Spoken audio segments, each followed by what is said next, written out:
성도님들 반갑습니다. 오늘도 온라인으로 가정 예배와 개인 예배를 드리게 되었습니다. 우리가 모여서 예배 드리고 싶지만 지금은 모이지 않는 것이 하나님께 더 영광이 되고 또 이웃에게 덕이 되는 것 같습니다. 조금 더 인내하면서 코로나가 빨리 잠잠해 줄 수 있도록 계속 기도를 모았으면 좋겠습니다. 오늘은 계시록의 메시지라는 제목으로 요한계시록 1장 1절에서 8절을 보겠습니다. 이것은 예수 그리스도의 계시입니다. 이 계시는 곧 일어나야 할 일들을 그 종들에게 보이시려고 하나님께서 그리스도에게 주신 것입니다. 그런데 그리스도께서는 자기의 천사를 보내셔서 자기의 종 요한에게 이것을 알려주셨습니다. 요한은 하나님의 말씀과 예수 그리스도의 증언, 곧 자기가 본 것을 다 증언하였습니다. 이 예언의 말씀을 읽는 사람과 듣는 사람들과 그 안에 기록되어 있는 것을 지키는 사람들은 복이 있습니다. 그때가 가까이 왔기 때문입니다.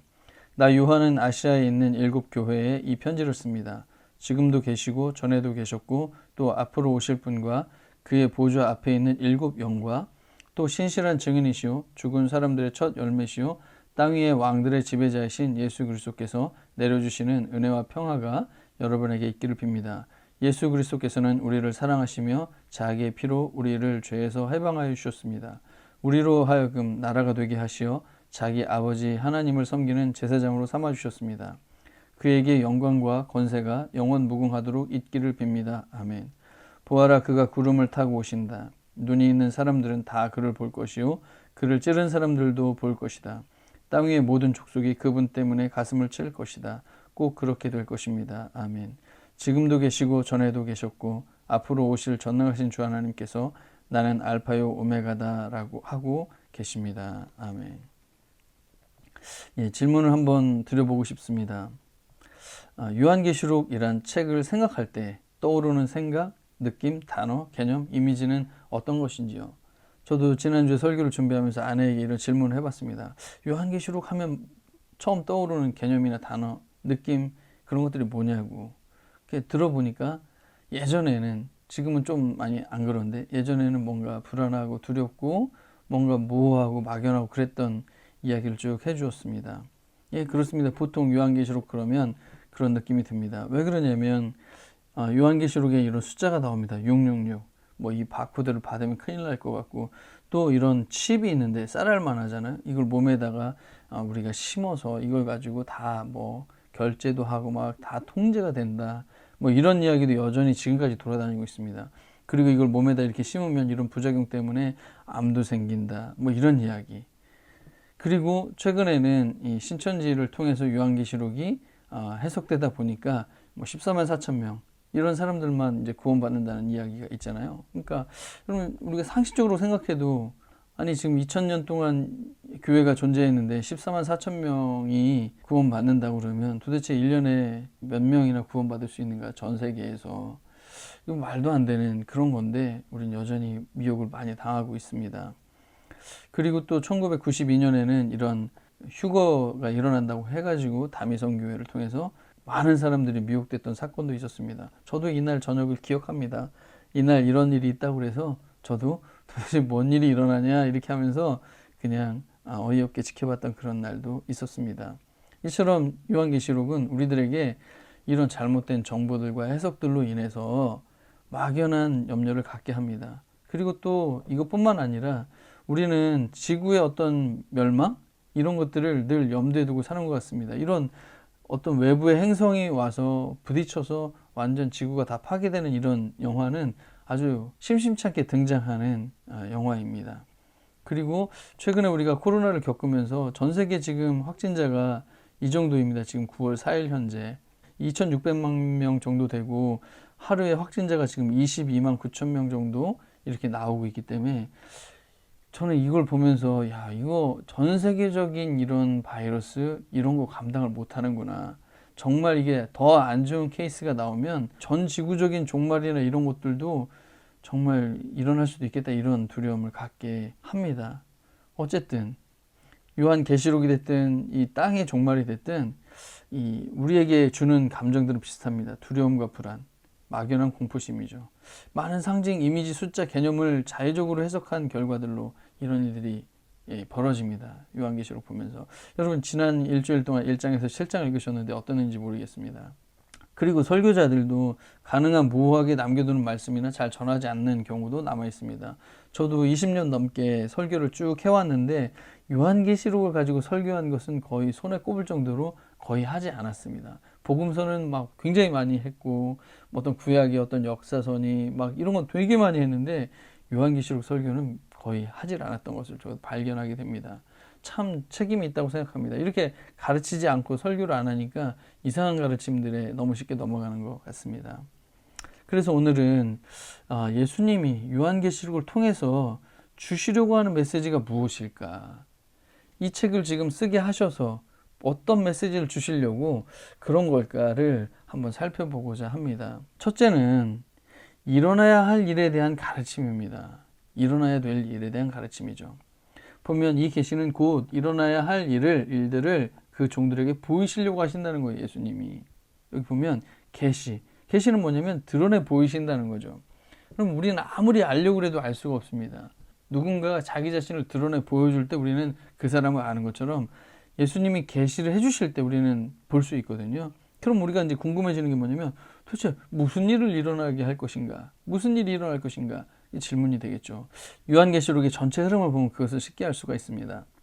1장은 요한이 본 계시를 서론처럼 기록해놨고 간단하게 2장 3장은 7교회에 보내는 내용이고 4장 5장은 하늘의 입에 두루마리가 나오기 시작합니다. 이제 6장부터는 7봉인의 심판이 나오게 됩니다. 우리가 아직 7장까지 읽은 겁니다, 이번 주에. 그리고 8장 11장은 7나팔 심판입니다. 어때요? 이렇게 비슷하지 않습니까? 그리고 12장부터 15장은 여자와 용, 여러 상징들이 등장합니다. 짐승 둘, 666, 14만 4천 바벨론, 이런 이야기가 이런 심판에 이어서 나오고 있고 16장서부터는 7 대접 심판입니다. 역시 심판인데 이번에는 대접인 것이죠.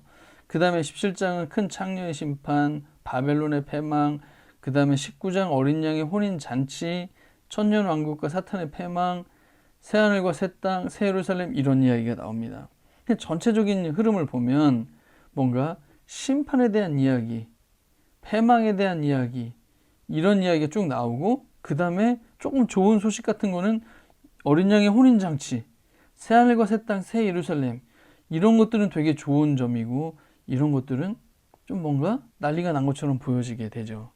그러니까 우리가 아주 디테일하게 구석구석 한 단어 한 단어를 다 정확하게 해석하기는 어렵지만 전체적인 흐름을 통해서 우리에게 앞으로 일어날 일들은 뭐냐 이렇게 가르쳐 주신다면 심판과 혼인잔치와 새 예루살렘 이런 거구나 라는 걸 알 수 있습니다. 그래서 두 가지로 간단하게 요약하면 사단과 악의 통치가 심판을 받고 패망을 하게 된다. 그리고 예수님이 승리하셔서 하나님의 도성, 새 예루살렘, 새 하늘과 새 땅, 그리고 하나님의 영원한 통치, 이런 좋은 일들, 나쁜 일들과 좋은 일들이 일어날 거를 우리들에게 앞으로 일어날 거라는 걸 가르쳐 주고 싶다는 것입니다. 단순히 역사의 불행한 종말이나 단순히 성도들에 대한 어떤 황당한 심판, 나 구원받는 줄 알았는데 당신 못 받게 됐어. 그런 심판이 아니라, 아니다. 세상의 악과 사단의 통치의 패망, 예수님의 승리, 이게 앞으로 일어날 거를 우리들에게 가르쳐 주고 싶으시다는 것입니다. 좋은 이야기죠. 근데 우리는 대부분 이 불행한 종말, 황당한 심판, 이런 것들이 우리 앞에 놓여져 있다는 그런 생각들을 하고 있습니다. 불안한 것이죠. 그럼 14만 4천 명에게만 구원이 주어진다면, 그리고 그걸 어떻게 절대평가도 아니에요. 이거 완전 상대평가예요. 14만 4천 명 안에 들기 위해서는 서로 경쟁을 해야 되는 거예요. 와, 이거 얼마나 황당합니까? 그래서 인류, 세상 종말을 회피하고 싶은 마음, 특정 숫자에 포함되지 못할 것 같은 두려움, 그러면 현실에 대한 염세적인 태도, 비관적인 태도, 포기하는 그런 마음들이 생기겠죠. 나는 못 들어가. 어차피 안 돼서 틀렸어. 이런 마음이 들겠죠. 또 어떤 사람들은 당연히 지금 이 현실에 대한 과도한 애착을 갖겠죠. 놓지 않으려는 마음이죠. 주님이 다시 오지 않았으면 좋겠어. 난 이 땅에서 정말 더 마음껏 부족한 게 없어. 마음껏 놀다 편하게 있고 싶어. 이런 마음도 있겠죠.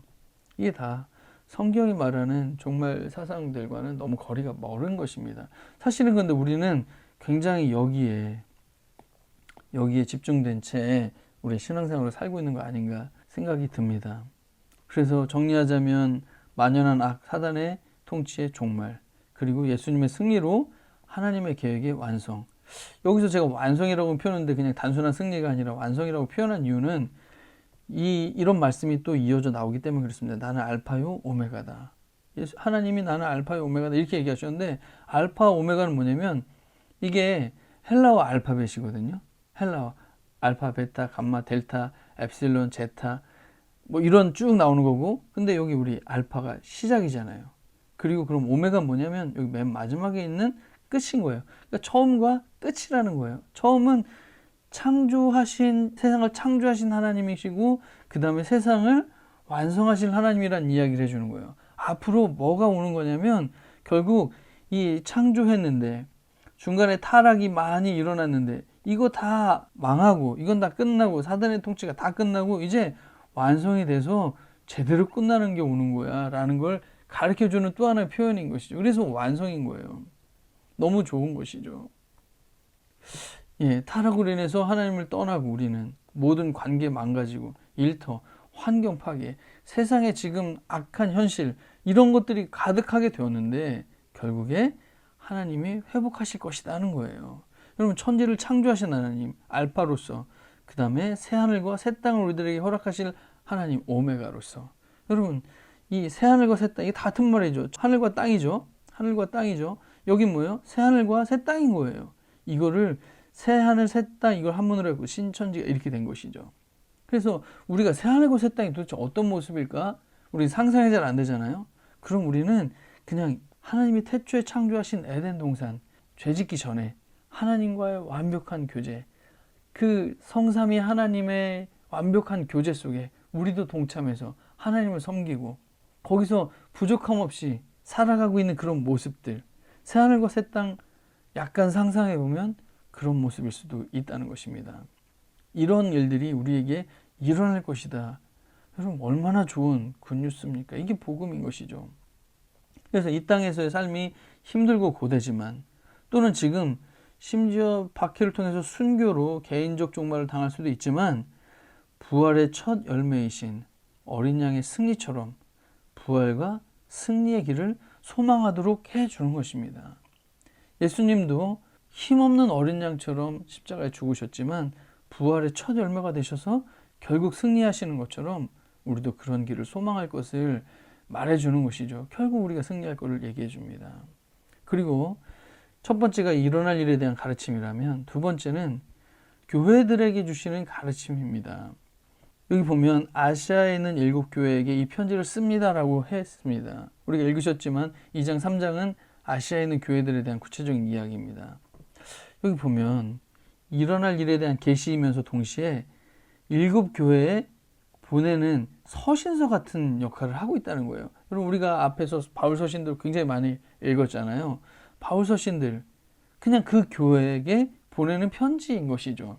여러분, 서신서 읽을 때 가장 중요한 게 뭘까요? 저자와 수신자의 관계 중요하죠. 그 교회가 당면한 문제, 그 교회가 가진 교리적인 문제, 이게 서신서들을 통해서 다뤄지는 거예요. 율법이나 할례를 지켜야만 구원받는다, 이런 것들이 막 문제가 있었죠. 잘못된 가르침, 잘못된 선지자들, 예수님의 재림에 대한 오해, 이런 것들이 막 있는 교회들에게 편지를 써서 그걸 교정을 하는 거죠. 지금 아시아에 있는 7교회에게 이 계시록을 써서 편지로 보내고 있는 거라는 거예요. 그러면 이 교회들에게 지금 어떤 상황인지 이런 것들 중요하지 않겠습니까? 여러분, 에베소 교회는 간단하게 요약하면 처음 사랑을 버렸다. 서머나 악마가 너희를 시험하고 넘어뜨리려고 감옥에 넣으려고 한다. 버가모 발람의 가르침 따르는 자들이 있다. 두아디라 이세벨이라는 여자를 용납했다. 사대 실상은 죽은 거다. 빌라델피아 사단의 무리에 속한 유대 사람이 있다. 라오디게아 교회 실상은 비참하고 가난하고 불쌍하고 눈멀고 벌거벗은 상태다라는 걸 이야기를 해주면서 이 7개 교회에게 주시는 각자의 말씀들이 있으면서 귀가 있는 사람은 성령이 교회들에게 하시는 말씀을 들어라, 이야기가 이렇게 반복돼서 7번이나 나오게 됩니다. 그러니까 이것은 이 교회들에게 주시는 서신이에요. 기본적으로 요한계시록 전체는.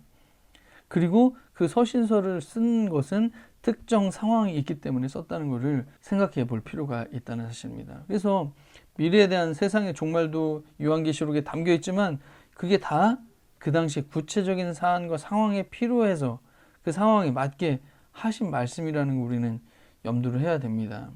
아까 이런 상황들이 있었기 때문에 이런 편지가 쓴 것이죠. 그리고 더 하나 거기에 추가를 한다면 로마 황제의 박해.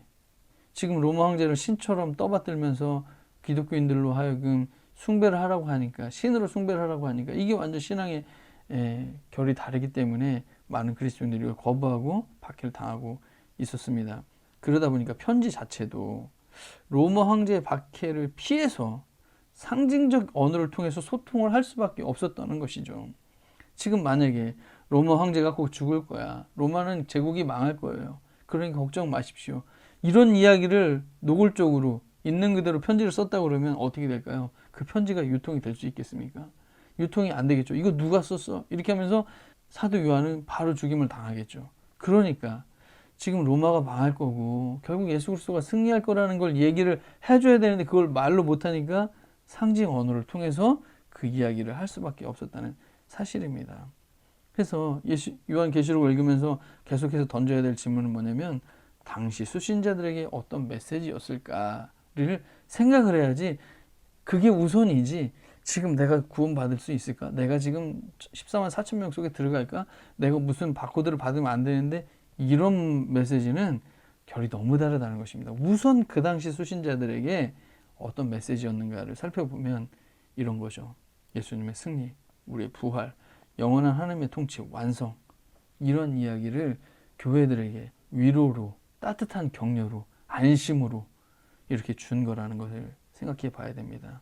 우리 시대의 로마 황제는 누구일까? 이런 것도 우리가 적용점에서 생각해 볼 필요가 있겠습니다. 우리의 신앙을 막는 것, 우리의 하나님 섬김을 방해하는 것들 그런 거죠. 요한계시록을 통해서 주시려는 메시지 첫째는 일어나야 될 일들, 패망과 승리, 그 다음에 교회들 그 각자 상황에서 주시는 이 핍박 속에 주시는 메시지. 그리고 한 가지 더 생각해 보고 싶은 거는 현재 지금이라는 것에 대한 가르침이 있다고 생각합니다. 약간 개념이 모호하지만 지금이라는 것에 대한 가르침. 지금도 계시고 전에도 계셨고 앞으로 오실 분과 그리고 8절에 똑같이 나옵니다. 지금도 계시고 전에도 계셨고 앞으로 오실 전능하신 주 하나님. 그리고 요한계시록 4장, 11장, 16장에서도 똑같이 나오게 돼요. 전에도 계셨고 앞으로 오실. 그런데 제가 주목해서 보게 된 게 지금도 계시고예요. 지금도 계시고. 지금 이 수신자들에게 이 편지를 받는 사람들에게 이 사람들은 예수님이 다시 오실 것이라는 걸 너무 잘 알고 있습니다.